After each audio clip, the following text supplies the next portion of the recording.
starting on chapter 5. We were up at sunrise the next morning, and that day returned to the village where we had left our outfit. We arrived at the village just before dark and pitched our camp under a great banyan tree. The next morning, Emil greeted us, and we all began asking questions. He said, "I do not wonder at your questions, and I will gladly answer all that I can at this time, leaving others until you have gone further into your work. In talking to you as I am, you fully realize that I am using your language to convey to you the one great underlying principle of our belief. When all know the truth and it is right interpreted, truly is it not one that all from the same source? Are we not all one with the universal mind substance, God? Are we not all one great family? Is not every child, everyone born, no matter the caste or creed, a member of the great family?" Yes, asked if you believe death is avoidable. Let me answer in the words of the Siddha. The human body is built up from individual cells like the body of plants and animals, whom we love to call younger and less evolved brothers. The individual cell is a minute microscope unit of the body. By a process of growth and division repeat many times. This minute nucleus, the cell units result at last in a complete human being built up of almost countless millions of cells. These body cells specialize for certain different functions, but they retain in the main the characteristic in the individual cell whence they arose. This individual cell may be looked upon as a torchbearer of animated life. It passes from one generation to the next generation, the latent fires of God. The vitality of all living beings with an unbroken ancestry reach back to the time when life first appeared on this planet. This individual cell has the property of unlimited youth, but what about the group cells called the body? The group cell arose from the individual cell repeated many times, retaining its individual characteristics, one of which is the latent fire of life, the eternal youth. The group cell or body functions as guardians of the individual cell only during the short span of life as you know it now. Most ancient of our teachers, by inspirational means, perceive the truth of the fundamental unity of life, reactions in plants and animals. We can well imagine these teachers beneath the spreading banyan addressing their pupils as follow. Look at this giant tree. The vital process going on in our brother, the tree, and in ourselves is fundamentally the same. Behold the leaves and the buds and the tips of the oldest banyan. How young they are, young as the seeds from which the giants sprang into life. The life reacts of plant and man being alike. Man can certainly profit by the experience of the plant, as the leaves and the buds at the tips of the branch of the oldest banyan are as young as the seed whence it sprang. Even so, the group cell in man, forming his body, need not gradually lose their vitality and die, but may grow young and evergreen as a ovum or individual self itself. Indeed, there is no reason why your body should not grow as young and vital as the vital seeds from which it sprang. The very spreading banyan, always symbols of everlasting life, does not die except through accident. No natural law of decay, no old age process seems to exist within the banyan tree to affect injuriously or vital energies of itself. The same is true of the human form, divine. There is no natural law of death or decay for man except through accident. No inevitable old age process exists within the body or group cells, nothing that can gradually paralyze the individual. Death is, then, an avoidable accident. Disease is above all dis-ease, absence of ease or sati, sweet joyous peace of the spirit reflected through the mind in the body. Senile decay, which is the common experience of man, is but an expression that covers his ignorance of cause, certain disease conditions of mind and body. Even accidents are preventable by appropriate mental attitude, says the Siddha. The tone of the body may be so preserved that it may naturally resist with ease infections and other disease, like plague and influenza. The Siddha may swallow germs and never develop disease at all. Remember that youth is God's seed of love planted in the human form divine. Indeed, youth is the divinity within man. Youth is the life spiritual, the life beautiful. It is only life that lives and loves the one life eternal. Age is unspiritual, mortal, ugly, unreal. Fear thoughts, pain thoughts, and grief thoughts create the ugliest called old age. Joyous thoughts, love thoughts, ideal thoughts create the beauty called youth. Age is but a shell within which lies the germ of reality, the youth, the jewel of youth. Practice acquiring the consciousness of childhood. Visualize a divine child within before falling asleep. Suggest to your consciousness, I now realize that there is within me a spiritual joy body, ever young, ever beautiful. I have a beautiful spiritual mind, eyes, nose, mouth, skin, body of the divine infinite now, which now, tonight is perfect. My mind is in 3 different places.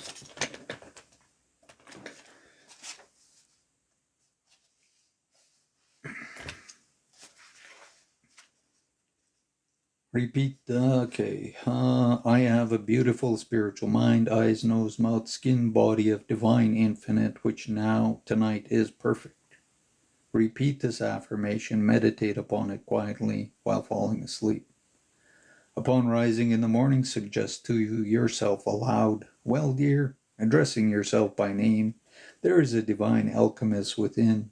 By the spiritual powers of these affirmations, during the night of transmutation takes place, and the unfolding from within the spirit has saturated the spiritual body and spiritual temple.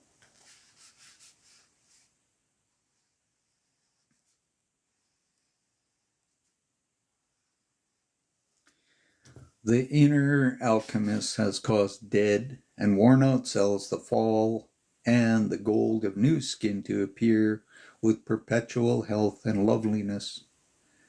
Truly divine love in demonstration is eternal youth. The divine alchemist is within the temple, constantly coining new and beautiful baby cells. The spirit of youth is within my temple, his human form divine, and all is well. Om Santi Santi Santi. Peace, peace, peace. Learn to smile in the sweet way of a child. A smile from the soul is spiritually relaxing. A real smile is a thing of true beauty and the artistic work of the inner ruler, immortal. If it is well to affirm, I think, a kind thought for all the world. May all the world be happy and blessed. Affirm before taking up your work for the day, within me there is a perfect form, the form divine.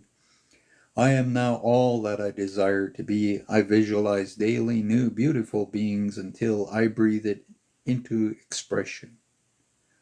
I am a divine child. All my needs are being now and forever supplied. Learn to thrill yourself. Affirm.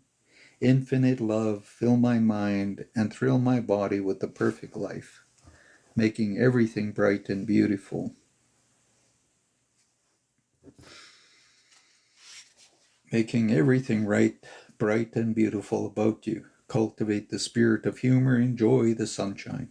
You understand that I am quoting from the teachings of the Siddha. They are the oldest teachings known, and their teachings antedate all history by thousands of years.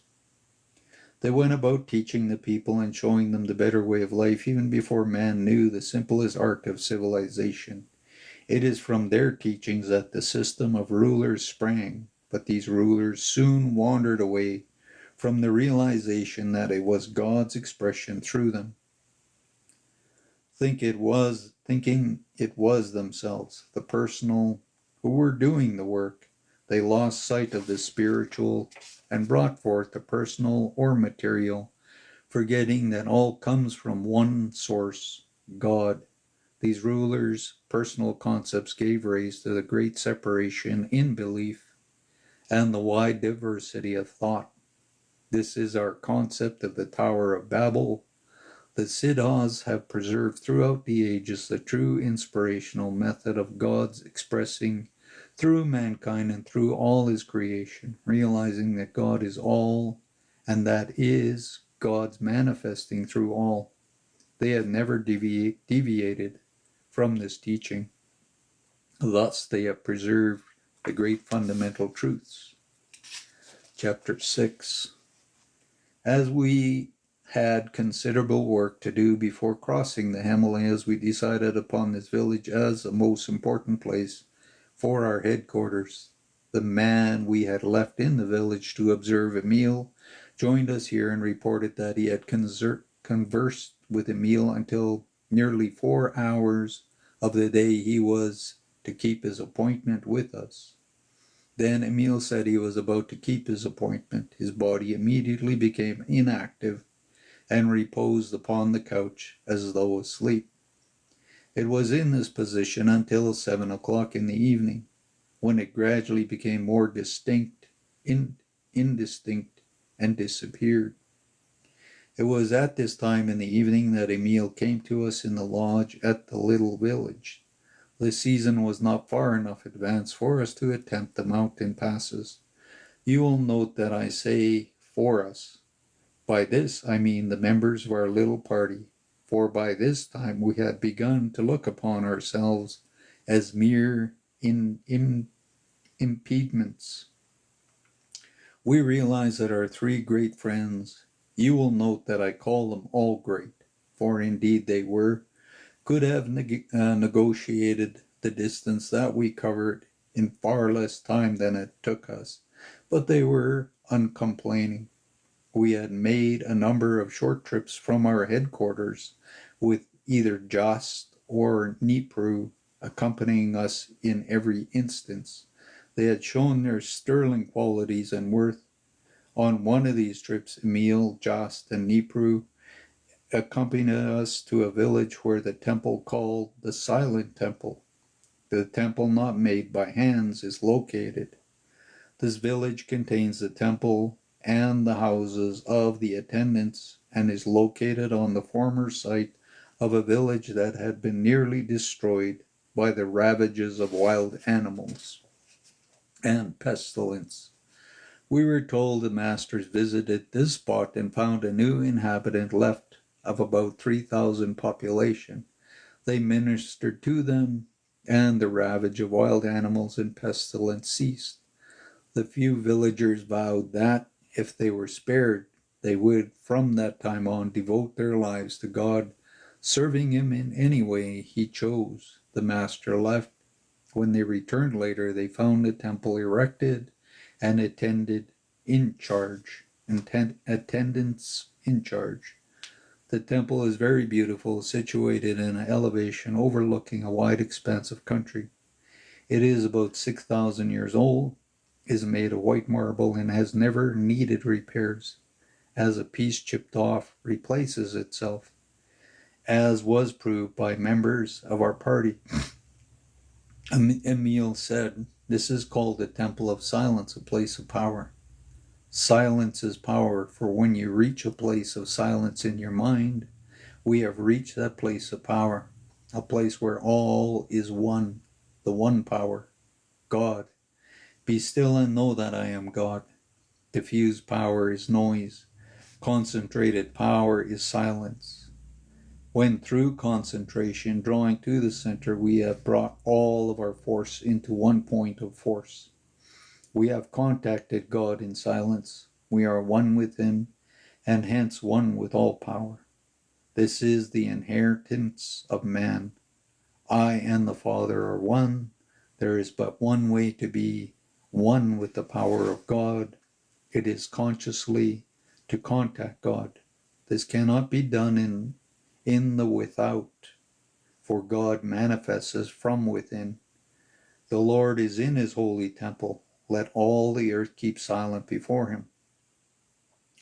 Only as we turn from the without to the silence of the within can we hope to make conscious union with God. We will realize that His power is for us to use, and we will use it at all times. Then we will know that we are one with His power. Now I'm going to read till Cindy gets back, and then I'll take a break. But like I said, she's getting the tires changed on the vehicle, so I'm sitting here doing TikTok. Then will humanity understand. Man will learn to let go of self-delusion and vanities. So when you learn to be quiet, you will realize and you'll let go of self-delusions and vanities. And this world is in lots of vanities. Everybody is some kind of glamour queen. Everybody is some kind of rock star. Everybody is some kind of guru. Everybody is some kind of whatever. He will realize his ignorance and littleness. Then will he be prepared to learn. He will realize that the proud cannot be taught. He will know that only the humble can perceive the truth. His feet will feel the firm rock. He will no longer stumble, and he will be poised in all decisions. And that's the biggest challenge right now for this third dimension reality people are in. And people have all of these things. I'll read it again. Then will humanity be understood. Man will learn to let go of self-delusions and vanities. He will realize his ignorance and littleness. This will he be prepared to learn. He will realize that the proud cannot be taught. He will know that only the humble can perceive the truth. His feet will feel the firm rock. He will no longer stumble. He will be poised in decisions. To realize that God is the only power substance and intelligence may be confusing at first. But when man does realize the true nature of God and brings him forth into active expression, he will use this power at all times. He will know that he consciously contacts his power at all times when he eats, when he runs, when he breathes, when he does the great work before him. Man has not learned to do the great works of God because he has not realized the greatness of God's power and has not known that God's power is for man's use. God does not hear us through our loud and vain repetitions, nor our much speaking. We must seek God through the Christ within the invisible connections which we have within ourselves. When the Father within is worshipped in spirit and truth, he hears the call of the soul which sincerely opens to him. The one who makes the connections with the Father in secret will feel the power flowing through him as the fulfillment of every desire. For he that sees the Father in the secret place of his own soul and there abides, him the Father will reward openly. How often Jesus disclosed his individual contact with the Father. See how he constantly held himself in conscious communication with God within. See how he talks with him as though he were personally present. See how powerful his secret inner revelations made him. He recognized that God does not speak in the fire, the earthquake, or the wind, but in the still small voice, this still small voice deep in our soul. When man learns this, he will become poised. He will learn to think things through. Old ideas will drop away, new ideas will adjust. He will soon find the ease and efficiency of systems. He will learn, at least, to take all the questions that perplex him into the silent hour, and that's where everybody has to meditate. Everybody has to sit in the light. Nobody is excluded from this. And you got to find your own meditation and whatever it is, and you got to find the right people. It's not in singing bowl ceremonies. It's not in all kinds of other stuff.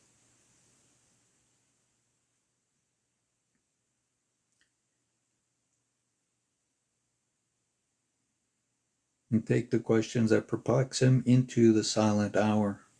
There he may not solve them, but he will become familiar with them.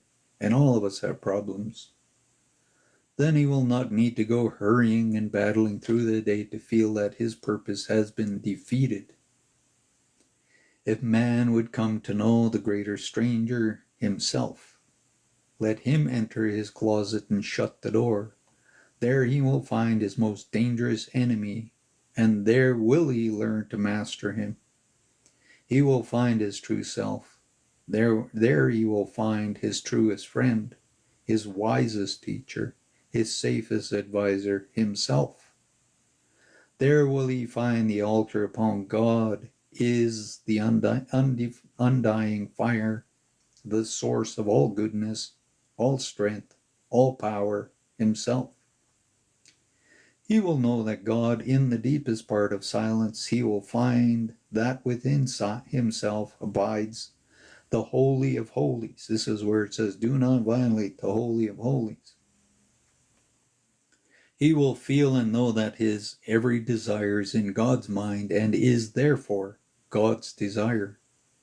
He will feel and know the closeness of the relationship of God and man, the Father and the Son. He will realize that only in consciousness has there been any separation of these, which have seemed to, just as his spirit and his body have seemed to be two, but which in reality are one.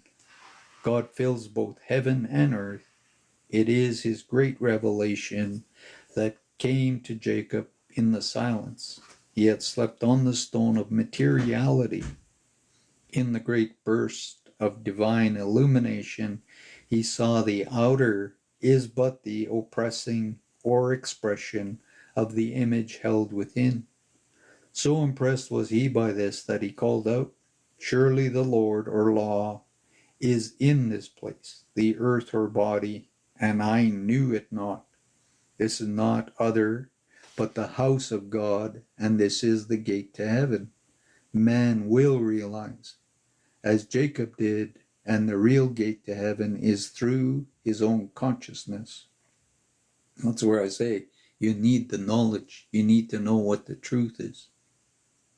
It is this ladder of consciousness revealed in the vision of Jacob, which each of us must climb before we can enter the silent secret place of the Most High and find that we are in the very center of every created thing, one with all things visible and invisible, in and of the omnipresence. In Jacob's vision, he was shown the ladder reaching from the earth to heaven. He saw the angels of God descending and ascending upon it.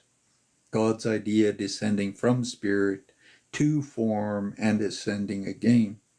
It was the same revelation that came to Jesus when the heavens were opened unto him, and he saw the wonderful law of expression, whereby ideas conceived in the divine mind came forth into expression and manifest as form.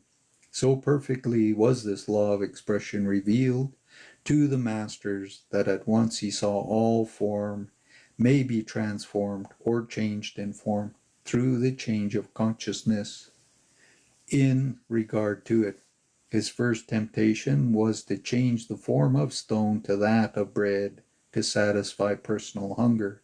But with the revelation of this law of expression came the true understanding that stone as well as all other visible forms have to come forth from the universal mind, substance, God, and are in themselves true expressions of divine mind, and all things desired, not formed, are still in this universal mind substance, ready to be created or brought forth to fill every desire.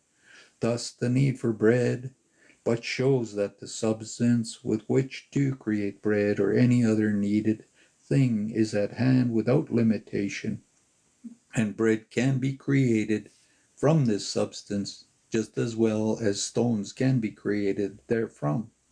Every good desire man has in God's desire, therefore, there is an unlimited supply in the universe, God's substance, all but us, to fill every desire.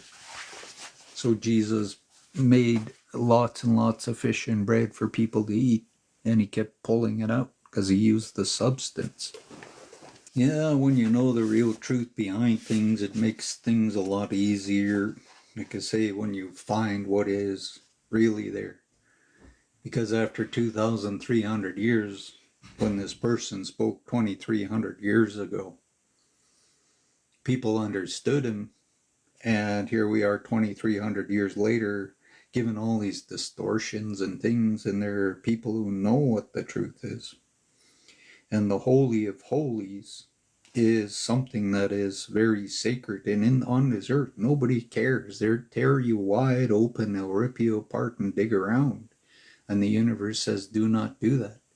That's where I never bothered with Reiki, because I don't want to just be ripping people open, pulling things out of them, throwing things away, and then just telling them to leave afterwards, and they're just buzzed because all I did was spin their chakras really fast, and 2 days later all their problems and everything comes back and they're not healed and nothing has changed. And then I try to teach them to be a Reiki master, so they just spin their chakras and do that to other people, and then they teach them, and I'm like, I don't do that kind of stuff. So every good desire man has is God's desire. Therefore there is an unlimited supply in the universe, God's substance, all about us to fill every desire. All we need to do is learn to use what God has already created for us, and this he will too have us do, that we may be free from the limitations and thus be abundantly free. And you have to want to be abundantly free. That's where I want to create only what is mine. I don't want to worry that I did something wrong. Have a good day, Rachel.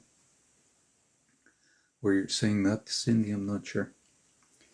When Jesus said, I am the door, he meant that I am in each soul is a door through which life, power, and substance of the great I am, which is God, came forth into expression through the individual.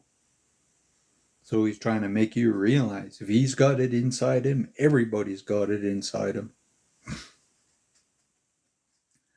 This I am has but one mode of expression, and that is through idea, thought, word, and action. This I am God being, which is power, substance, intelligence, is given form by consciousness. And for this reason the Master said, according to your faith, be it upon you, and all things are possible to them that believe. That's why I say you have to believe. You have to understand and go inside. Now we see that God is within the soul as power, substance, and intelligence, and in spiritual terms, wisdom, love, and truth. It is brought out into a form of expression through consciousness. The consciousness, which is the infinite mind of God in man, is determined by the concept or belief that is held in the mind. It is the belief in separation from spirit that has caused our form to age and die. When we see that spirit is all and that form is constantly being expressed from spirit, then shall we understand that which is born of or brought out of spirit is spirit. The next great truth to be revealed through this consciousness is that each individual being a concept of the divine mind is held in the mind as a perfect idea. Not one of us has to conceive himself. We have been perfectly conceived and are always held in the perfect mind of God as perfect beings. By having this realization brought to our consciousness, we can contact the divine mind and so reconceive what God has already conceived for us. This is what Jesus called being born again. It is a great gift the silence has to offer us. For by contacting the God mind, we can think with God's mind and know ourselves as we are in reality, rather than as we thought ourselves to be. We contact God's mind through true thought and so bring forth a true expression, whereas in the past, perhaps through untrue thought, we have brought forth an untrue expression. But whether the form be perfect or imperfect, the being of the form is perfect God power, substance, and intelligence. It is not the being of the form that we wish to change, but the form of being has assumed. This is to be done through the renewing of the mind or through the change from the imperfect to the perfect concept, from the thought of man to the thought of God. How important then to find God, to contact Him, to be one with Him, and to bring Him forth into expression. How equally important is the silence or the stilling of the personal mind, that God mind, in all its splendor, may illume the consciousness. When it does, then we shall understand how the Son of righteousness, righteousness, shall raise with healing in his wings. The mind of God floods consciousness as sunshine floods the dark room. The infusion of the universal mind into the personal mind is like the entrance of the vastness of the outside air into the impurity of which has long been held in some closed compartment. It stands alone, supreme, and we realize that we are but one temple. The temple of the living God is the blending of the greater of the lesser through the lesser becomes one of the greater. The impurity was caused by the separation of the lesser from the greater. The purity is caused by their union, so that no longer is there a greater or a lesser, but just the one good, whole, and pure air. Even so must we know that God is one, and all things visible and invisible are one with Him. It is separation from Him that has caused sin, sickness, poverty, and death. It is union with Him that caused one to become a whole being, or to become conscious of being whole. The separation from unity is the descent of the angel on the ladder of consciousness. The return to unity is to ascend the angel upon the ladder. The descent is good, for unity then becomes expressed in diversity, but in diversity there need be no concept of separation. That which is diversity has been misconceived from the personal or external viewpoint to be separation. The great work for each soul is to lift the personal viewpoint to such heights of consciousness that it becomes one with the whole. When all can meet with one accord in one place, that place in conscious where it is understood that all things visible and invisible have their origins in the one God, then we stand upon the Mount of Transfiguration. At first we see Jesus, and with him Moses and Elias, or law and prophecy, and the Christ, the power within man to know God, and we think to build 3 temples. But the deeper meaning comes, we are given to realize the immortality of man, and to know the divinity is never lost. That divine man is deathless, eternal, then Moses, the law, and Elias. The prophecies disappear and Christ stands alone supreme, and we realize that we have to build but one temple, the temple of the living God within ourselves. Then the Holy Spirit fills the consciousness, and the sense delusion of sin, sickness, poverty, death become no more. This is the great purpose of the silence. The temple from which you have chipped a piece and the scar will be instantly healed, but typifies the temple of our body, of which Jesus spoke, the temple not made by hand, eternal in heaven, which we are to bring forth here on earth.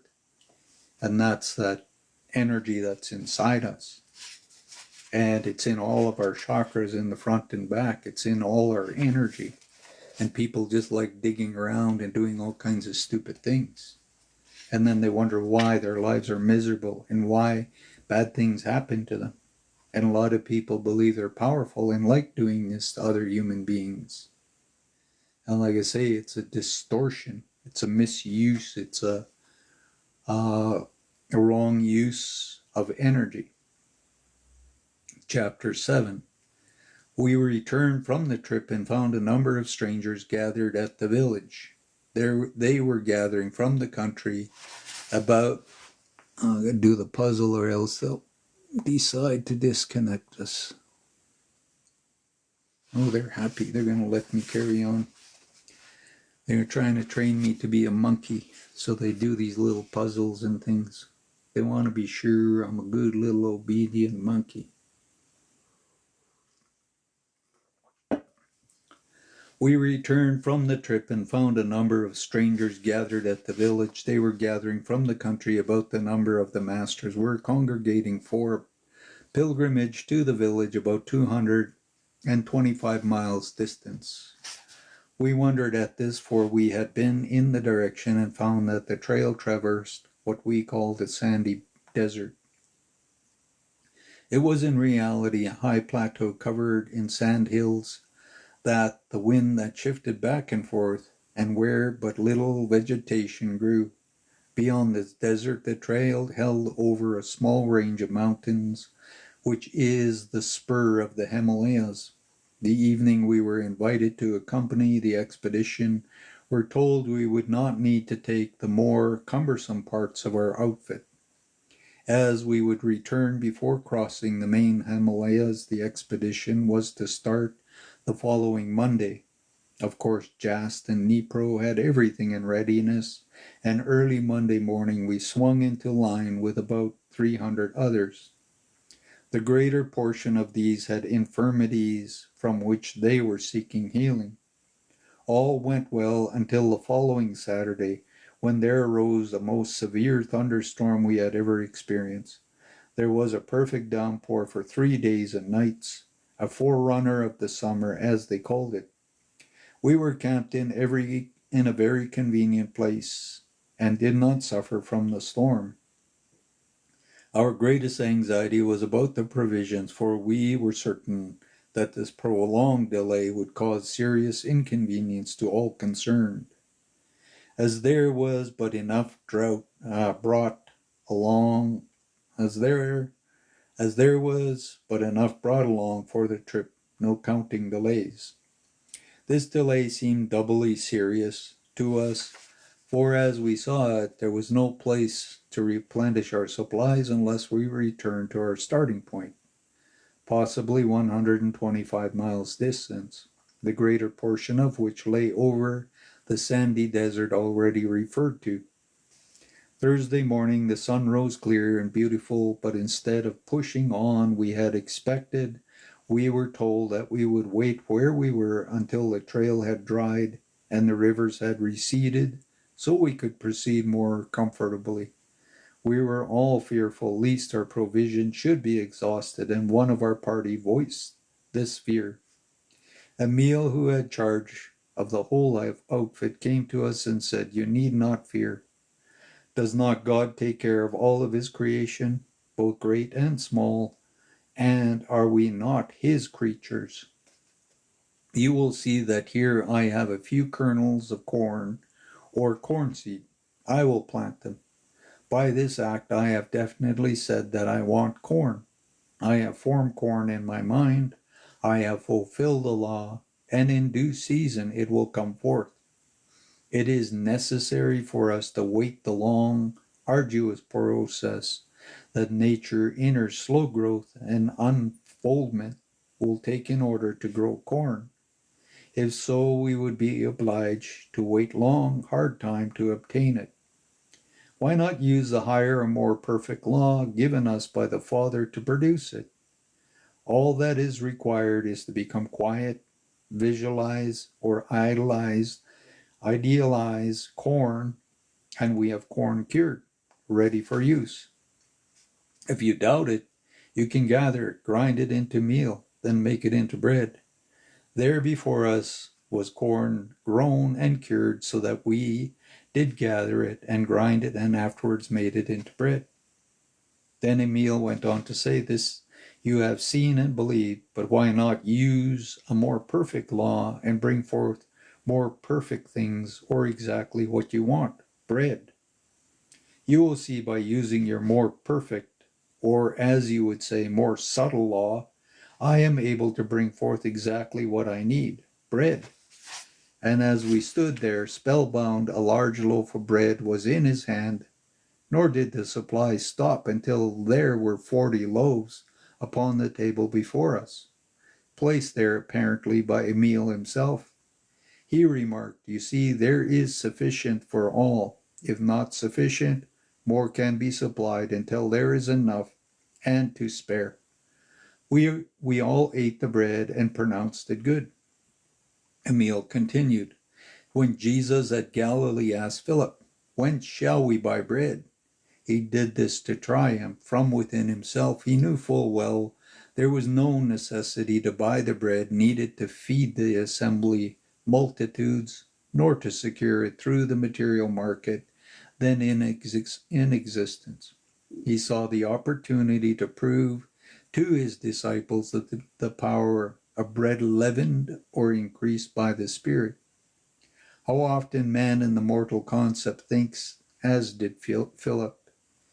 He was calculating as human consciousness is calculating today from the visible supply in hand, thinking he had only so much bread, or so much supply, or so much money with which to buy.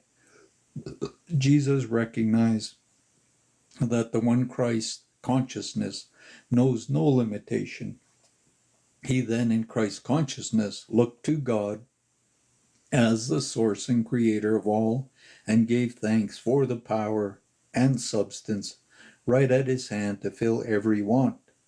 And then he broke and distributed through his disciples to those in outer need until the need was supplied. And there remained 12 baskets over. Jesus never depended on the oversupply of another to fill his need or the need of another, but he taught that our supply is right at hand in universal substance where all supply exists, and all we need do is to create it, to bring it forth. Just so when Elisha multiplied the widow's oil, he did not apply to someone having an overabundance of oil, for had he done this, the supply would have been limited. He contacted the universe, and the only limit to the supply was that all the vessels were filled. The supply could have flowed on until this day had there been vessels to receive it. It is not hypnotism. None of you feel that you are in any way under hypnotic spell.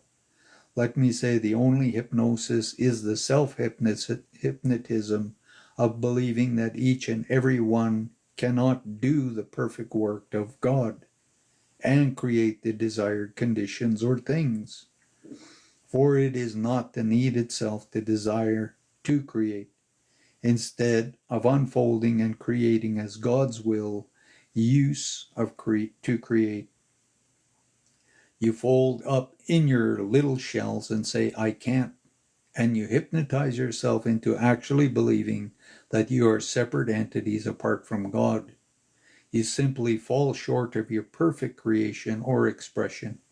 You do not let God express perfectly through you, as it is His desire to do. Did not Jesus, the great Master, say, "The works that I do, ye shall do also. The greater works that these shall ye do"? Was it not Jesus' true mission here on earth to show that we, as sons of God, or man in his true estate, can create as perfectly and as harmoniously as God does?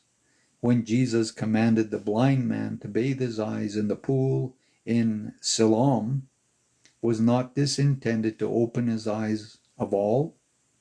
All were to see that Jesus was sent by the Father to show us that the Father intended us to create exactly as He creates. All are to do the perfect work as Jesus did by recognizing the Christ in Himself and in all. That's what the light is in everything. It's even in rocks, everything. Hello, Mish and I. And then I can go one step further. This loaf I just received and held in my hand is consumed as though burned by fire. What happened? I misused the perfect law that brought forth my concept of consumed, that which I brought forth, because of my misuse, or not using rightly or righteously the perfect law, which is as exact as music or mathematics or any other so-called natural law. If I persisted in the misuse of the perfect law, it would consume not only that which I create, but would consume me, the creator. And this is where real shaman and medicine people, they know how to do this. I've seen many people do many magical things. Is the bread really destroyed? We will admit the form is changed, for in place of the loaf we have a small amount of dust or ashes. Has it not in reality been returned to the universal substance from which it sprang? Is it not now in unmanifest form, waiting to be brought again into manifestation? Is this not the way with all form that go from our sight, either by fire or decay, or in any other way? Do they not return to universal substance, God, from which they sprang? Is this not the meaning of what descends from heaven must ascend into heaven? A short time ago you saw ice formed without any apparent cause.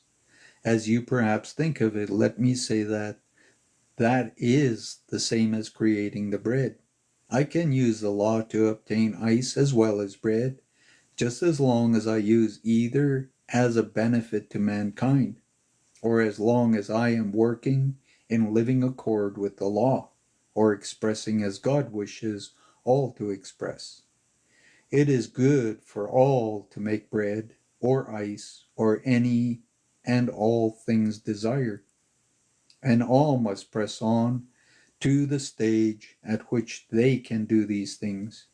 Can you not see that by using the highest law, the absolute law of God, you may bring forth that which you need or conceive in mind as your highest idea, and thus please God more fully by manifesting more fully, knowing as Jesus did that we are perfect sons of God? Does this not suggest freedom from commercial bondage as well as all other bondage? As I see it, the commercial bondage will, in a few years, become the greatest bondage of all. And remember, this is in the 1800s, it's been brought through. And now we're in 2000, and everybody is in bondage to slavery of working for money and that. Why can't we just be in this energy and create whatever we want? Does this not suggest freedom from commercial bondage as well as other bondage? As I see it, the commercial bondage will in a few years become the greatest bondage of all. If it goes on at the rate it is now progressing, it will dominate man, soul, and body. and it cannot do otherwise than consume itself, and thus that are interested in it. There is no question but that the first inception of commercialism was on high spiritual plane, but materialism was allowed to creep in until the very power used to create it is the power that will consume, just as the very power used to create will always consume if not used rightly. Is not the pressing of commercialism and limitations upon us crowding us on to see that we must come up over or overcome these conditions? Is it not this done by simple realization that we are to do the perfect work of God, to raise your consciousness to the Christ conscious? Is not this what Jesus taught us here on earth? Does not his whole life exemplify this? My dear brothers, do you not see that in the beginning there was the Word, and the Word was with God, and this time everything to be formed later was in unmanifest form in the universal mind, substance, or as expressed by some in chaos. This word in the original was actuality. This word chaos is misinterpreted to mean a turbulent or warring state instead of a deep spiritual state of actuality. Natives know this, always waiting a definite, creative, spoken word through which it can spring forth into manifest form. When God principle desired to bring forth the world out of the universal mind substance, God was quiet and contemplative. In other words, God saw an ideal world. He held in mind the substance of which the world was to be formed, a sufficient time to lower its vibration. Then he spoke the word, and the world was formed. Or as we might say, God visualized the mental pattern or mold into which he flowed the substance needed to make the world, and it came forth a perfect form, built upon the pattern which was held in consciousness.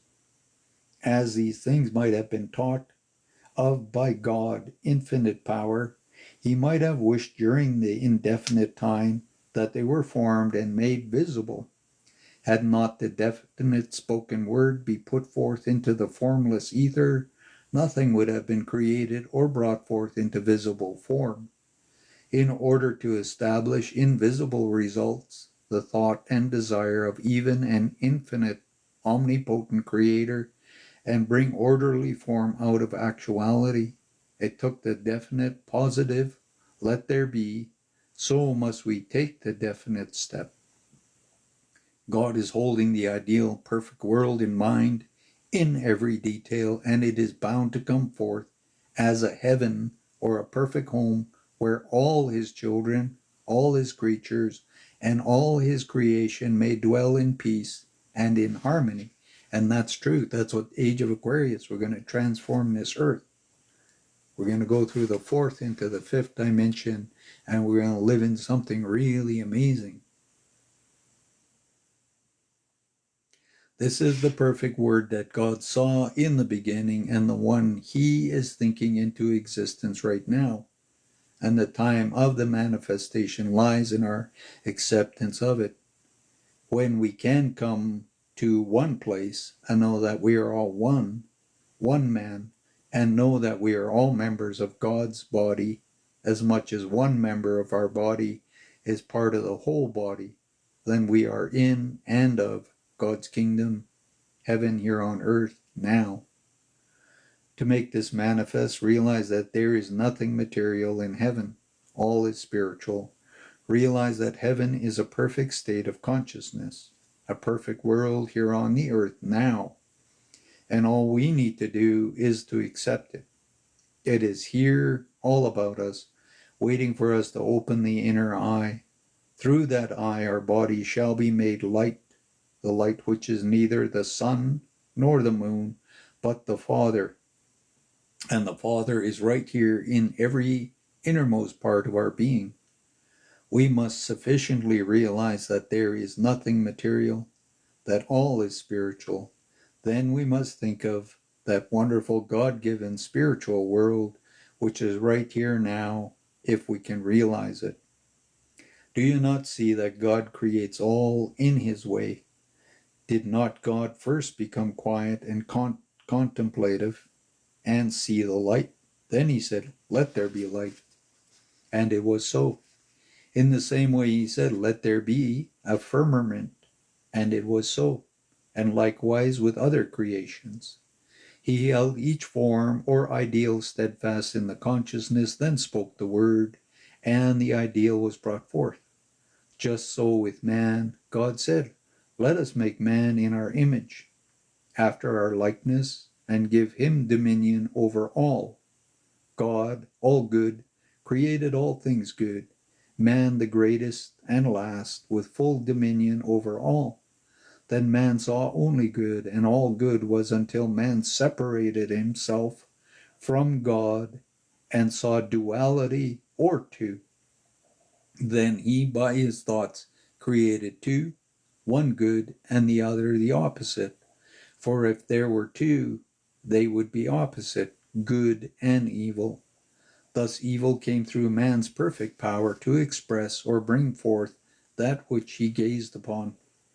If man had not seen evil, evil would not have been given no power of expression. Only the good would have been expressed, and we would be so perfect as God sees us today. Would not heaven always have been on earth as God sees it, and as we must see it, to make it manifest? Jesus had the perfect right to say that he came from heaven. For did not all come from heaven? The great universal mind, substance. Since man was created in the image and likeness of God, did not God give man the power to create exactly as he creates? And does not God expect man to use that power as freely as he uses it, and in exactly the same way, by first perceiving the need, then conceiving the good, the ideal, with which to fill the mold that he holds in consciousness, and which is to be filled from the universal mind substance, then sending forth the word that is filled, that is so, and it is good. Jesus, when he was crucified, gave his flesh, the outer, when we see of the body, to prove that there is really a deeper or spiritual body. It is the spiritual body that he manifested when he came forth from the tomb. This is the body of which he spoke when he said, "Destroy the temple, and in 3 days it will rise up." He did this to show us we have the same spiritual body, and we can do all the works he did. There is no question that if Jesus had wished to do so, he could have saved himself. There is no doubt but that he saw there was a great change taking place in his body. He also saw those about him were not able to see that they also could bring forth the spiritual body, as he was attempting to have them see. They still looked to the personal, and he saw that if he brought forth the spiritual body without some decided change, the people would not be able to discern between the material and the spiritual. So he adopted the way of the crucifixion to bring about the change. Truly is not this the Christ in man, which the great Master Jesus, whom we all love and revere, came to show? Did he not unfold his life here on earth to show us the perfect way to God? Can we do other than love his perfect ideal way when we once see it, where it be planting seeds, making bread, or doing the millions and one thing necessary to man's existence? Are not these acts mere lessons carrying us on to our unfoldment? Some days we are to realize that we are truly sons of God, not servants, that as sons we can and do have all that the Father has, and that we can use it just as freely as our Father does. I admit this takes a mighty faith at first, one that usually must be taken step by step and must be practiced faithfully, like music or mathematics, until we come to a place of knowing. Then we are gradually, beautifully free. Could there be a better, truer example of this life than that of Jesus? Can you not recognize the power that is in his name, Jesus, the Christ made manifest, or God's manifestation through the flesh man? Jesus came to the place where he relied wholly upon his deep knowledge or understanding of God, and this is how he did his mighty work. He did not rely upon his willpower or upon strong, concentrated thoughts. Neither must we rely upon our own willpower nor strong, concentrated thought, but upon the will of God. "'Tis not my will, but thine, O God, be done." Will to do the will of God. Do you not think that Jesus willed in all things to do the will of God, or to do what God willed him to do? You will note that very often Jesus is referred to as going into the high mountain. Whether he physically ascended a mountain or not, I do not know. This I do know, that we must all ascend to the heights, the very highest in consciousness, to receive our illumination. This height means the very top of the head, and there, so you got to get to here. If the faculty is not developed, we must develop it by spiritual thoughts. Then from the heart, the love center, we must let love flow forth to balance all, and when this is done, the Christ is revealed. The Son of Man perceives that he is the Son of God, the only begotten Son, in whom the Father is well pleased. Then with constant love, we must realize this for all. Just stop and think deeply for a moment and realize the countless number of grains of sand of the seashore, the countless number of drops of water that go to make up the waters of the earth, the countless numbers of life forms in the water of the earth. Then realize the countless numbers of rocks, particles that are contained in the whole earth, the countless number of trees, plants, flowers, shrubs upon the earth, the countless numbers of forms of animal life upon the earth. Realize that all are the outpicturing of the ideal held in the great universal mind of God, that they all contain the one life, the life of God. Then think of the countless number of souls born upon the earth. Then realize that each soul is a perfect outpicture, ideal image of God as God sees himself. That each soul is given the same power, expression, and dominion over all that God himself has.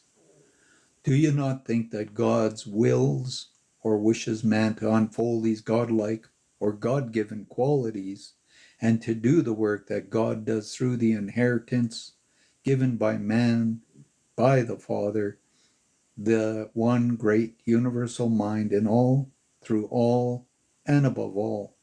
Then realize that each person is an expression or pressed out from the unseen, the spirit, into invisible form, a form through which God loves his expression.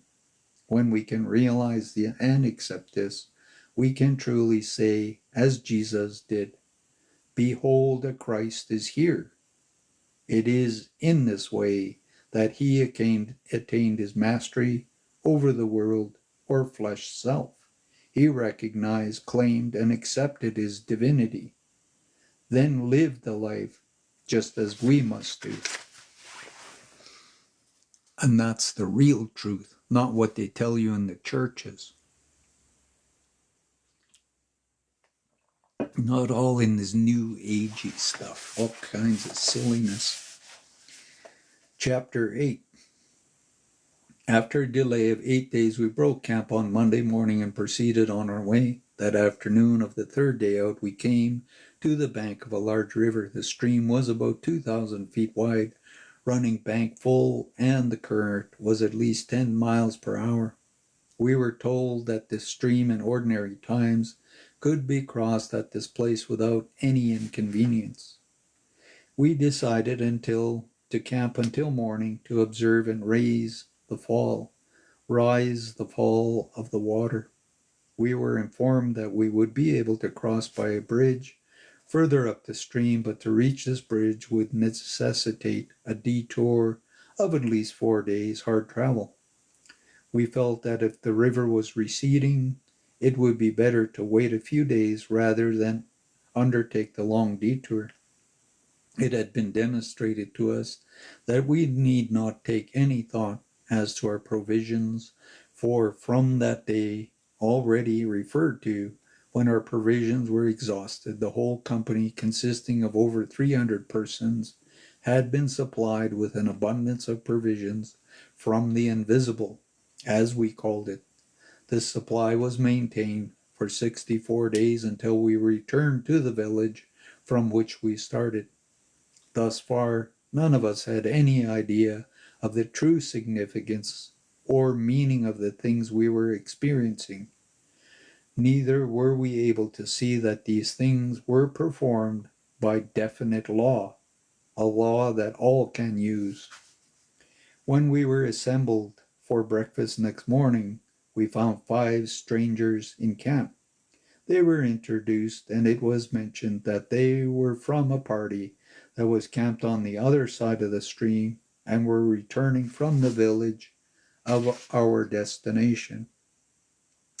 We thought very little of this at the time, as we naturally supposed they had found a boat and had crossed in it. One of our party said, "If these people had a boat, why can we not use it to cross the stream?" I think all of us saw this as a way out of our difficulty, but we were told that there was no boat, as crossing was not thought to be of sufficient importance to maintain one. After finishing breakfast that morning, we were all assembled on the banks of the stream. We noticed that Emil, Jast, and Mipro, with 4 others of our party, were talking with the 5 strangers. Jast came to us and said they would like to cross with the others to the camp on the other side of the stream, as they had decided to wait until the morning to see if the water showed signs of receding. Of course, our curiosity was aroused. We thought it rather foolishly to attempt to swim the stream as swift as one before us, just to make a friendly call upon the neighbor. We felt that swimming was the only way the crossing could be accomplished.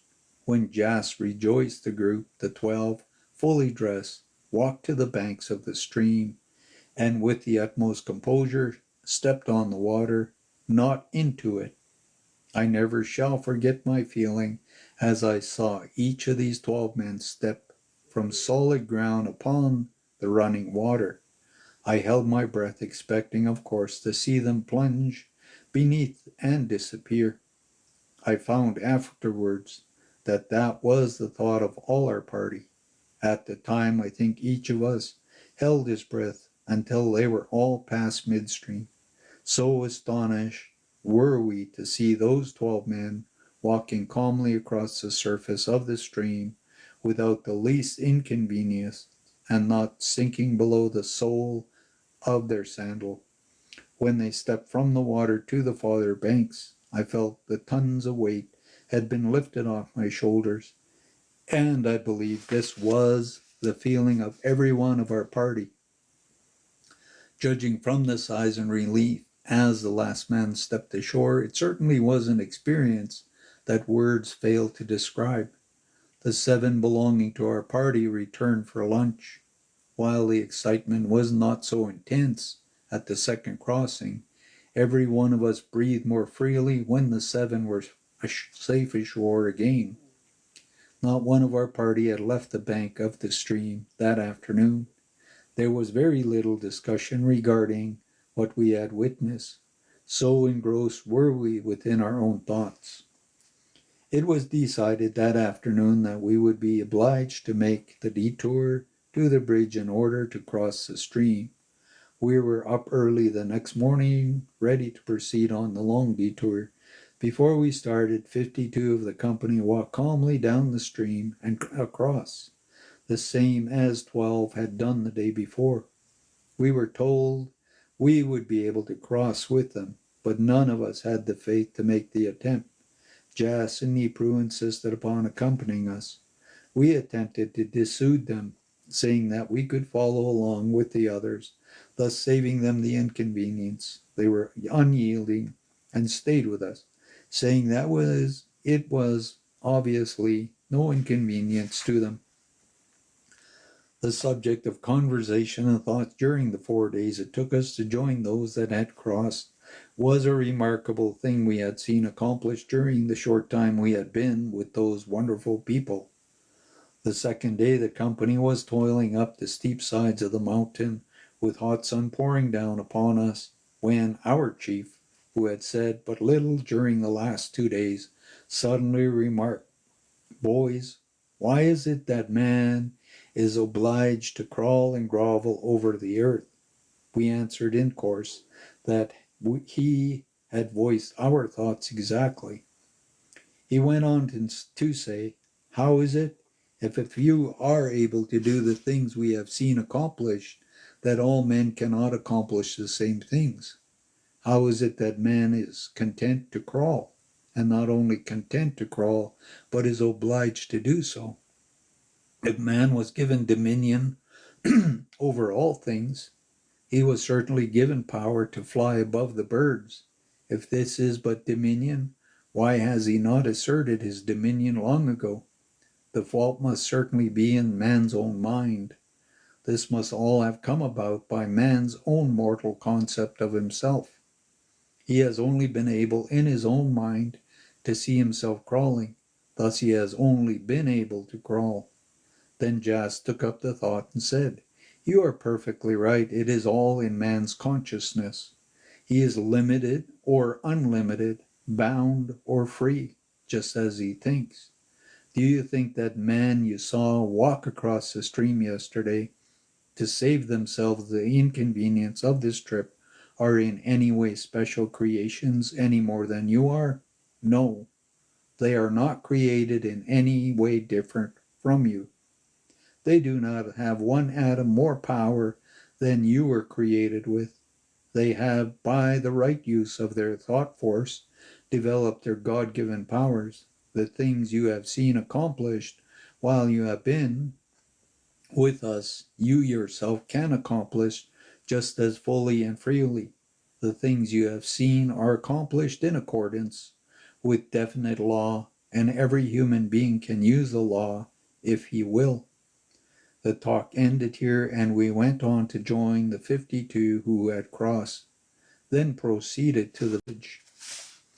So, chapter 9, I'll read that. Oh, it's real short, so maybe I'll read chapter 10. We'll see. Chapter 9. Located in this village was the healing temple. It was claimed that the only words of life, love, and peace had been given expression in this temple since its erection, and the vibrations are so potent that nearly all who pass through the temple are instantly healed. It is also claimed the words of life, peace, love have been used and sent out so long from this temple that the vibrations emanating from them are so strong that should words of inharmony or imperfection be used at the time, they would have no power. We were told that this is the illustration of what takes place in man if he would practice sending forth words of life, love, harmony, peace, and perfection. He would in short time not be able to utter an inharmonious word. We attempted to use inharmonious words and found in each instance that we could not even utter them. This temple was the destination of those, the company, who were seeking healing. It is the custom for the masters who are in the vicinity to congregate at this village at certain intervals for a season of devotion and instruction to those who wish to avail themselves the opportunity. The temple is dedicated entirely to healing and is open to the people at all times, as it is not always possible for people to reach the masters. The masters encourage the people to go to the temple for healing. This is the reason they do not heal those that congregate for the pilgrimages. They accompany the pilgrims to show the people that they are no different than themselves and all have the same God-given power within. I suspect that when they crossed the river that morning, they did it to show that they could rise above any emergency, and we should also rise above any emergency. In places not accessible to the temple, all who come to the masters for help are greatly benefited. Of course, there are the curious, and those who do not believe that do not seem to receive any help. We witness a number of assemblages of from 200 to 2,000 people, and all those desiring healings were healed. A great many told us they were healed by declaring silently that their desires to be made whole. We had the opportunity to observe a large number of those healed at different times. We found that about 90% of these healings were permanent, while all the healings in the temple seemed to be permanent. It was explained that the temple is a concrete thing located in one place, representing the God center, the Christ in the individual, just as all churches should typify this God or Christ center in the individual, and that it was always accessible to those desiring to go there. They could go to the temple as often as they chose and stay as long as they wish. The ideal is thus The ideal is thus formed in the minds of those who came to it, and the ideal becomes fixed in the mind. Emile said, "Right, here comes a suggestion that has led to the idolatry of the past. Men sought to grave in wood or stone, gold or silver, brass, the image of that which they idolized, but any idol can only imperfectly picture the ideal. The image, the idol, is no sooner formed than man becomes conscious, and the ideal surpasses the ideal, and they are shown that they must gaze upon love and idolize for themselves that which they wish to bring forth from within, instead of graving any idol in the outer form of the ideal they would express. A later form of idolatry is to idealize the personality of the one who expresses our ideal. We should idealize the idea which he expresses, not the personality which expresses it. This is true even so great a person as Jesus. Thus Jesus chose to go away when he saw that people were idealizing his personality instead of the ideal which he represented. They sought to make him their king, only realizing that he could supply them with every outer need, not recognizing that they within themselves had the power to supply their every need, and that this they must do, as he himself had done. He said, "It is expedient that I go away, for if I do not, the Comforter will not come," meaning that as long as they look to his personality, they would not recognize their own powers, for they must look within their very selves. Another may teach or tell you, but you of yourself must do the work, for if you look to another, you build the idol instead of bringing forth the ideal. We witness wonderful healings from some suffering, only walked through the temples and were healed. Others spent considerable time there. At no time did we see anyone officiate, as the vibrations of the spoken word were so potent that all who came within the influence were benefited. We saw one man who was suffering from ossification, carried into the temple and completely healed. Inside of an hour, he walked completely restored. He afterwards worked for our party for 4 months. Another man who had lost the fingers of his hand had them completely restored. A little child with withered limbs and distorted body was instantly healed and walked out of the temple. Cases of leprosy, blindness, deafness, and many other diseases were cured instantly. In fact, all who went into the temple were healed. We had the opportunity to observe at intervals, 2 to 3 years afterwards, a number of those that were healed at this time, and the healing was permanent. We were told that if the healing was not permanent and the infirmity returned, it was on the account of the lack of the true spiritual realization of the individual. And that's why I say you have to believe. People don't want to believe. They go to all kinds of healers and people and they never heal because they don't want to heal. They don't want to believe in it. They love their misery. They love their sickness.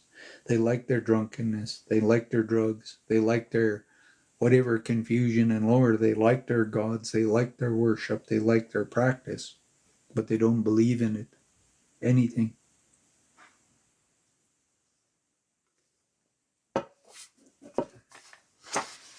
Chapter 10. When he returned to headquarters, we found all in readiness for crossing the mountains.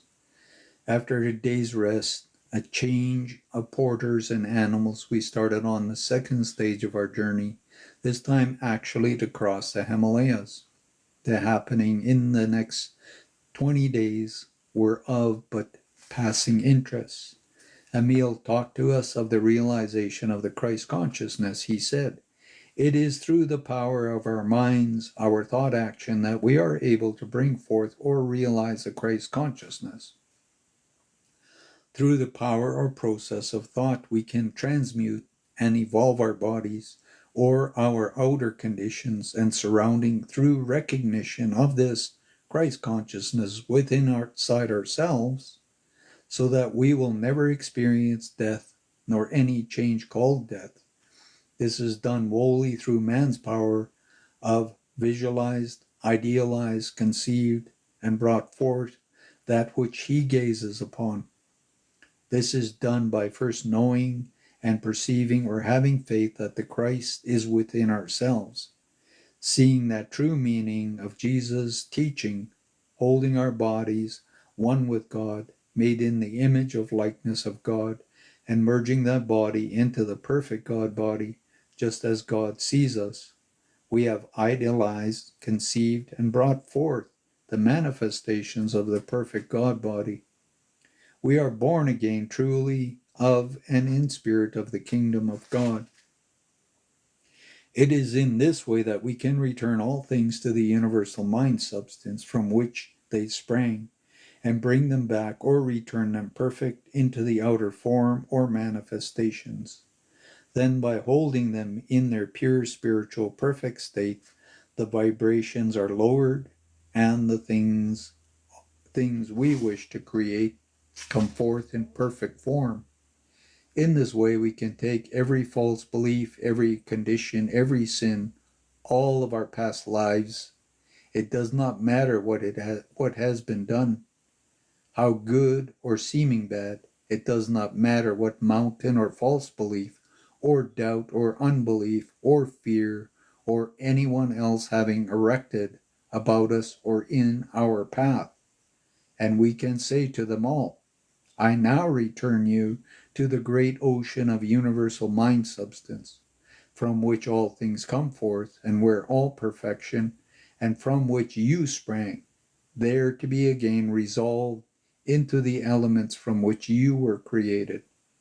I now return you, or bring you back from that pure substance, as perfect and pure as God sees you, and hold you always in that absolute perfection.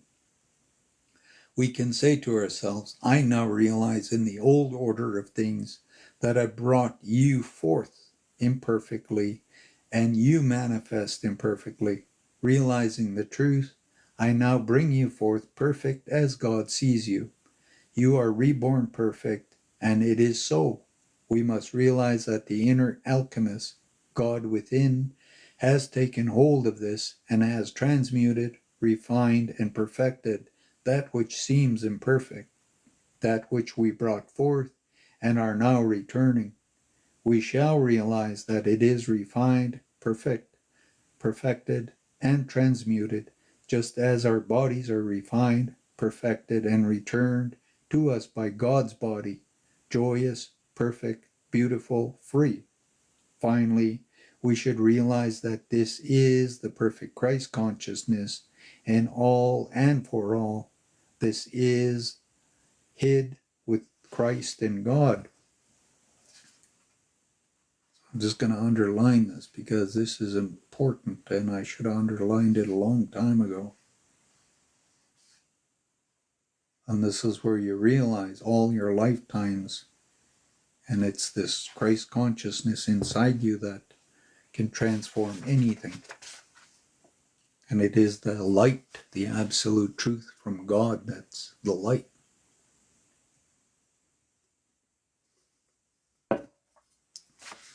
I feel that all of you must have more or less confidence in us. Therefore, I am going to speak freely. In a few days, we shall be able to prove to you conclusively that the statement I am making are true. We love to call our country America and all of its inhabitants Americans. You will never know the joy these few moments bring to me on the day of this such import, to be able to talk with you and see eye to eye with a small group of Americans who were, with one exception, born in the great land. Let me say that it has been the privilege of some of us to have beheld your country long before Columbus started on the memorable expedition. There had been other attempts at discovery, but they had come to naught. Why? Simply because the absence that the one God-given quality, faith, that one who had the courage and the faith to see and carry out the vision had not yet awakened. The moment that soul awoke to the realization that the earth was round and there must be a land on the other side equal to that already known, we would see that another great historical epoch had begun to unfold. Who but the great omnipotent one who sees all things could have awakened that little grain of faith in the soul of Columbus? What were his first words as he stood before the Queen that day? Not recognizing the higher power. And he said, "Dear Queen, I am firmly convinced that the earth is round, and I wish to sail forth to prove it. I do not know whether you recognize it, but those words were God-inspired, and Columbus was recognized as one who had the determination to carry out what he undertook." Then the long sequence of events started to unfold, which was shown to us years before, not in the entirety, but enough so that we have been able to follow. Of course, we dreamed of the almost unbelievable wonders to be accomplished and recorded in the seemingly short span of years has passed. But those of us that have been privileged to live through it now fully realize that far greater wonders are in store for your great nation. We shall feel that the time has come for your nation to awaken to the truly spiritual import, and we wish to do all we can to help you to this realization. It appears that there is an interest in us was prompted by the great desire of having America accept the Christ consciousness and realize her possibilities. They know that her inception was truly spiritual, and through the fact she is destined to be the leader in the spiritual development of the world. Emile continued, think of this made possible by the little seed of faith planted in the consciousness of one man they allowed to develop. That has happened. Can you realize it? Columbus, in his day, was thought to be an impractical dreamer. Are we not all coming to a place where we believe and know that the dreams of yesterday are but the realities of today? For who has accomplished anything who was not a so-called dreamer? In reality, were his visions dreams?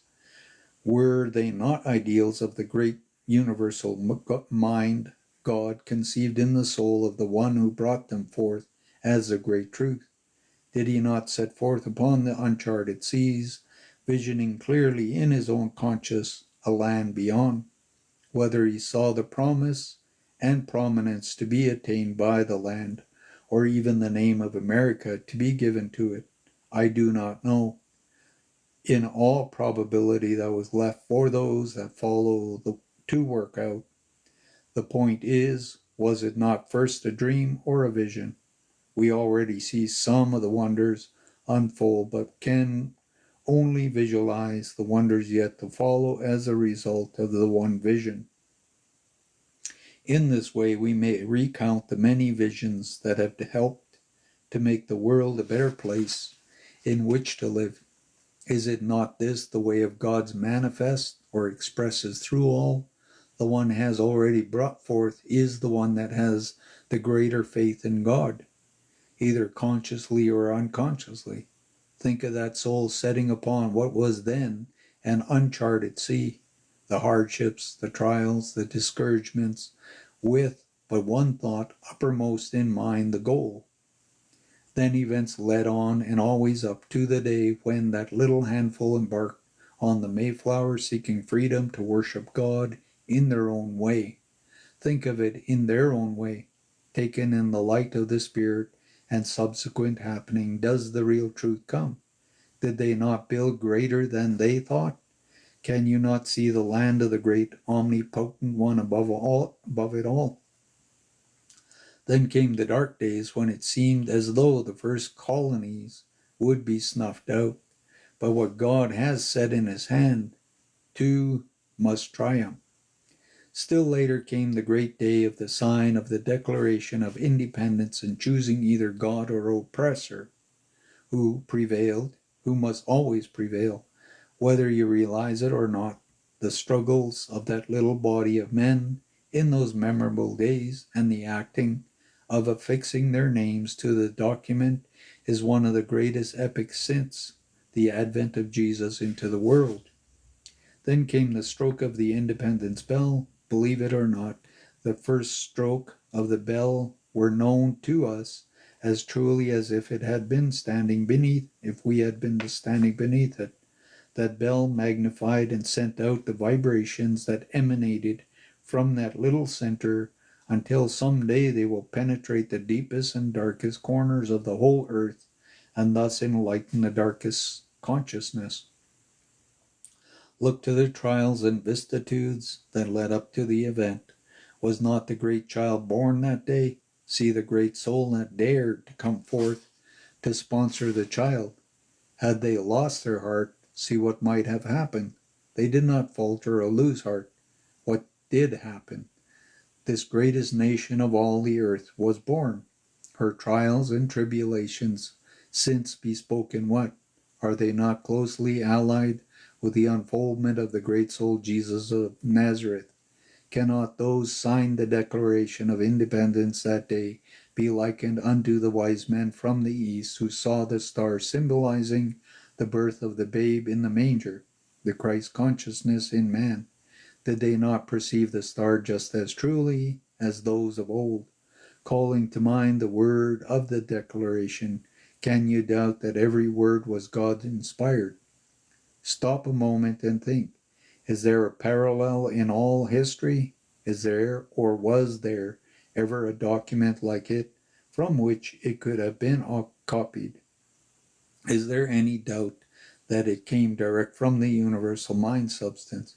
Is there any doubt that it is a part of the great creative plan being brought into manifestation? Is there any doubt that it is successive stage in the working out of the great plan? Is there any question that the watchword e pluribus unum one out of many, or unity out of diversity and multiplicity, was adopted during successive stages of evolution of the spirit of truth.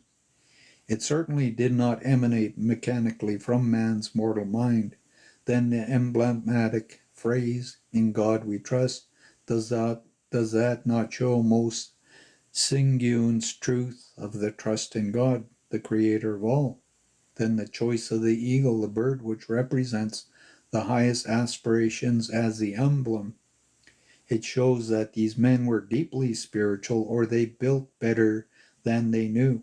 Can you doubt for a moment that all were guided by the whole of God's Spirit in creative actions? Does it not bespeak that America is destined to be the guide to the whole world? Consider the history of your nation. There is not a parallel in the history of the nation of the whole earth. Can you not see each succeeding step leading up to its fulfillment? Can you believe that there is any other than a mastermind working out its unfoldment? Can you doubt that it is the greater omnipotent God guiding its destiny? Just as the mustard seed, although it is among the smallest of seeds, has faith to know that within itself it has the power to express the mustard plant, the greatest of all herbs. For when it is grown, it becomes a tree, and the bird may come and lodge in the branches thereof, just as the seed knows that within itself it has the power to express the greatest, so must we know that we have the power within ourselves to express the greatest. In giving this parable, it was the quality instead of the quantity of faith that Jesus referred to. If ye have faith as a grain of mustard seed, and the faith becomes known, ye shall say unto the mountains, Remove hence yonder place. It shall remove, and nothing shall be impossible unto you. Just so the frail poppy seeds and the mightiest banyan trees, the bulb, the plant, the tree seeds, all know they can express the greatest. Each has an exact picture and representation of what it must express. So must we have an exact picture within ourselves of what we desire to express. Then there must be an inner perfecting wrought by hourly preparation, and this full blooms within. There must be an inner perfecting wrought in hourly preparation, and this perfection will come forth. No flower ever burst into full bloom without the perfecting inner urge. A moment before the bud was confined within the sepal sense of self, but when this inner perfection is completed, the flower bursts forth beautifully. As the seed that falls into the ground must first give forth from itself in order to grow, develop, and multiply, so must we first give forth from self to unfold. As the seed must first burst its shell in order to grow, so must burst our shell in order to grow. We must burst our shells of limitation to begin our growth. When this inner perfection is complete, we must come forth beautifully, the same as the flower. As with individuals, so with nations. Can you not see that the Christ conscious fully developed in such a nation, whatever is undertaken by its people must work out for the good of all, for the very root of the heart of all government is the consciousness of those governed. Great mistakes have been made by your nation in the ongoing because you have not realized your spiritual import, and the vast majority are still deep in the material. I fully realize the great souls have guided the destiny of your nation. I also realize how little those great souls have been appreciated until they passed on. The way has been jagged and bushy and a hard way, because man in his limited concept thus far let only the mortal concepts build the way. See what wonders he has accomplished, but see what wonders could have been accomplished had the fuller, deeper spiritual meanings been understood and applied. In other words, had the Christ been placed at the helm of the ship of state, and could have all known the truth as Jesus did, that the Christ is in every man, and that all are one, what wonders would stand revealed today? I behold the same glory yet to be, as soon as the deep spiritual meanings of e pluribus unum is understood. Do you not realize that it is one of the first great laws of God, that one expressing through the many, one of all and for all? Consider every nation that has been founded, thus founded on true spiritual perceptions, have endured the longest and would have endured forever, had not materialism been allowed to creep in and generally undermined it and the whole structure until they fell by their own abnormal weight or were consumed by misuse of the law and gave them birth. By the fall of each, what has happened? The principle, the God part, was preserved until in each succeeding failure we can trace the gradual rise and upward ongoings of each successive stage, until finally all must end in God. One of many, my brother. It does not need a prophet to bring you to realization of this. So what a nation Spain was at the time Columbus set forth on his voyage of discovery, and for a short time afterwards, and see now what is happening. In a short time she will be at war with her own child. Then you will see what a helpless, impotent nation she is, hardly able to trot her in the good fight or out of the poor one. To what can you attribute her impotency? It is utter devisualization. It is not always thus in the nation or an individual. When the body forms a structure has been satiated, whether by greed or passion, the results are the same. Therefore may be a time of seeming prosperity and success, but this short-lived, then decrepit, emaciated, and waste form bear evidence, as does the halting, uncertain steps of the old. Whereas had they conserved and developed their spiritual powers, they would be as resilient and buoyant at 500 years, 5,000 years, 10,000 years, or eternally, as they were in the heyday of their ascendancy. How we look forwards to the age which is dawning, the age of crystal, the pure white light of dawn gradually breaking, and in the short space of time, all will see the full blaze and glory of this approaching day. Then there will be no darkness, no limitation. Does not this suggest that there must be an eternal progress? If not, all must return to that from which it sprang, the universal substance. All must progress or go back. There is no halfway point, no stopping place when your nation does recognize its true estate or mission and join hands with spirit and express as God wishes it to express, or let the spirit unfold from within. We can see for our great nation a marvel far transcending the power of any human tongue to describe. There is no question but that it took a great strong beak and talons of the eagle to hold your nation together during its development.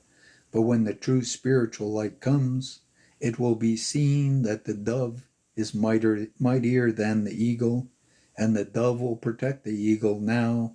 Guards, look at the words of the coin you send into every avenue of the world trade. In God we trust. E pluribus unum, one composed of many, the very slogan of spirit, when the dove replaces the eagle on the life medium of such a nation. The talk ends here, and Emile went on to say that he would leave us for a short time, as he wished to go to meet some of the others who were assembling in a village 200 miles away. He said he would rejoin us in the small village 60 miles away, at which we would arrive in about 4 days. He then disappeared, and with 4 others joined us 4 days later in a small village on the frontier. So in the Keys of Enoch, it talks about the white dove descending on North America. And they said this happened in 1970 something. And now the energy is we are going to take it up. And it says the United States would fight within itself. And everything that's happening right now, they knew about it in 1893. Like I say, there's truths everywhere in books and knowledge, if you really want to know. And if you are truly inside here, working with the light, there's nothing to fear. Whatever you're going to create, whatever you're going to do, wherever you're going to be, that's what's going to happen. And people need to learn to meditate. People need to learn to go quiet and go inside. People learn to need to see what it is, where it is, how it is, that they're going to manifest and do things. And it's really, really important to understand this. And right now, everything is crazy. With governments, with everything, no matter where you look on the planet, there's all kinds of stuff going on everywhere. And can you hold an energy of peace for other people? Can you really work with the truth? Like I say, there's all kinds of stuff there. And there's more and more new technology and everything coming in trying to help people change. People don't want to believe it. People don't want to believe in healing. People want to go on believing in the old. They don't want to. Like I say, they love whatever they're in. Or else they would have changed already. They would already have their answers.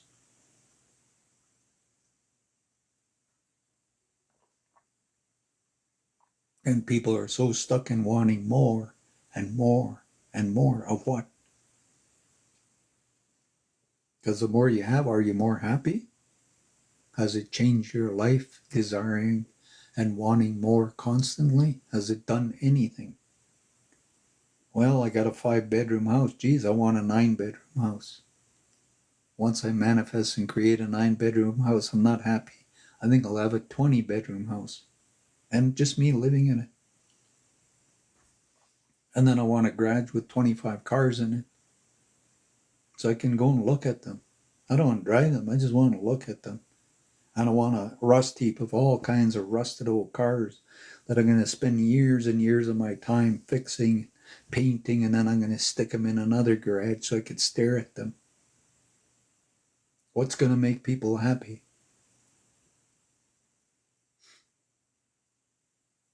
Like, what are you really here for? Why are you going through all these experiences? Because we got lots of new age ways of saying things. Have you really seen the truth of what you're here to do? Have you really found the right spiritual family? Have you really, really done something?